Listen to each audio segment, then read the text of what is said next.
Hello সবাই কেমন আছেন? জাপানের ছোট্ট একটি ভিডিওতে সবাইকে স্বাগতম জানাচ্ছি। দুপুরে খাওয়া দাওয়া শেষ করে আমরা বের হয়ে গিয়েছিলাম গাড়ি নিয়ে। চারপাশ দেখেই বুঝতে পারছেন কেমন বৃষ্টি পড়েছে। চারপাশটা মেঘলা হয়েছিল কিন্তু তারপরও দেখতে বেশ ভালো লাগছিল।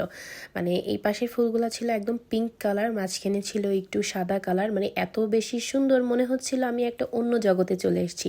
আলহামদুলিল্লাহ খুবই ভালো লাগছিল, এত সুন্দর। মানে শুধু বৃষ্টির কারণে আমরা বেশিক্ষণ থাকতে পারিনি, তারপরেও মেয়েকে একটু ড্রেস পরিয়ে নিলাম।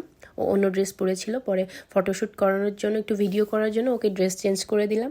তো বাবার সাথে একটু হাঁটছিল, খেলা করছিল, মানে বেশিক্ষণ না, মিনিমাম 10 থেকে 15 মিনিট মতো থেকেছি। তারপরেও ভয় লাগছিল যে বৃষ্টির পানি গায়ে পড়লে ঠান্ডা লেগে যেতে পারে। তো দুইজন বেশ মানে আনন্দে মজা করছিল, আসতে চাচ্ছিল না আমার মেয়ে। তারপরেও আমি খুব মানে চেষ্টা করে বুঝিয়ে শুনিয়ে তারপর নিয়ে এসেছি। বেশ মজা করেছে দুইজন।